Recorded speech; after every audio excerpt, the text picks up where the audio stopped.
Ada sebuah fenomena kesehatan yang saat ini menurut saya ada yang janggal menurut saya. Bapak perhatikan sekarang. Dokter makin banyak, klinik makin banyak, rumah sakit apalagi. Seharusnya dokter semakin banyak, orang sehat harus gimana? Harus banyak. Tapi apa pada kenyataan pada saat ini? Dokter banyak, klinik banyak, rumah sakit banyak, orang sakit banyak. Ini yang salah siapa nih Pak? Dokternya atau pasiennya Pak? Karena saya dokter, saya salahin pasiennya.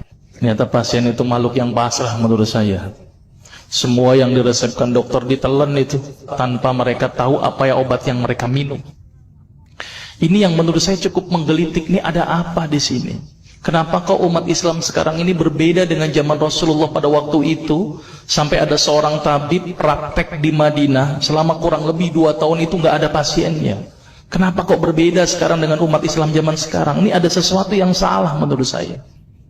Kita nggak usah jauh-jauh masalah kesehatan, masalah keseharian kita saja. Itu ternyata sudah terjadi perbedaan yang luar biasa yang berhubungan dengan masalah kesehatan. Contoh, saya contohkan. Makan sehari berapa kali? 3 kali ya, katanya 3 kali. Padahal nih, ada yang mengatakan bahwa makan sebelum lapar, berhenti sebelum kenyang. Berapa kali berarti? Tidak 3 kali, terserah perut. Jadi patokan 3 kali sebenarnya dalam Islam itu tidak ada sebenarnya. Ada sesuatu yang aneh. Maka itu saya sempat berpikir, ini jangan-jangan ini ada sebuah kesalahan dalam diri saya.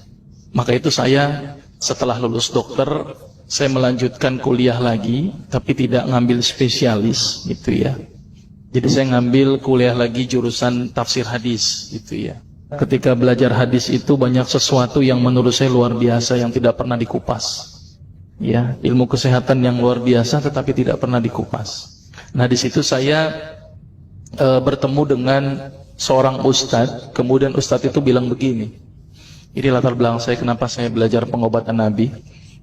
Ustadz itu bertanya kepada saya begini, "Dok, antum yakin gak sih dok kalau antum masuk surga?" Saya jawabnya pada waktu itu apa?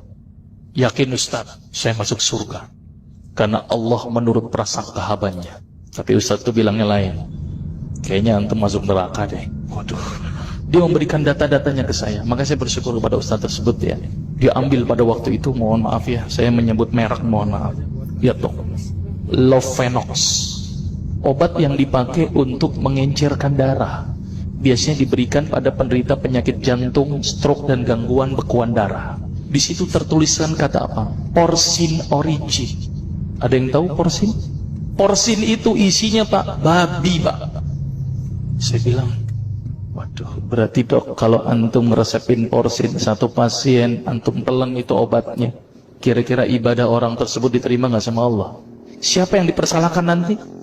Diambil obat yang kedua, Actrapid. Apa itu? Insulin. Tulisannya apa? Human insulin.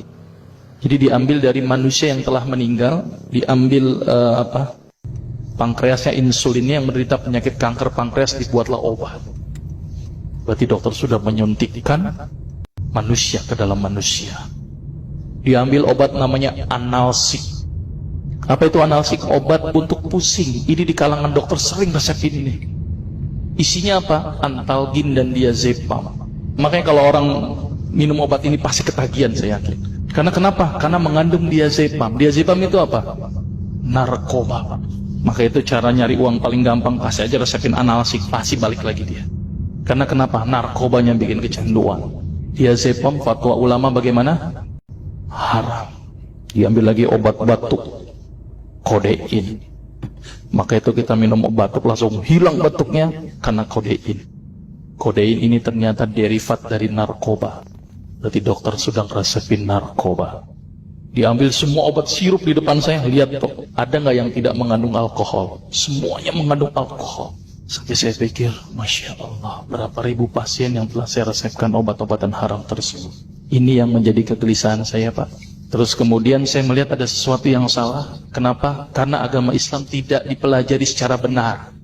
Banyak umat Islam saat ini belajar akidah, belajar akhlak, belajar fikih. Tapi lihat, pernahkah umat Islam di sini belajar masalah kesehatan Islam? Sedikit sekali. Kajian-kajian tentang kedokteran Islam hampir tidak ada.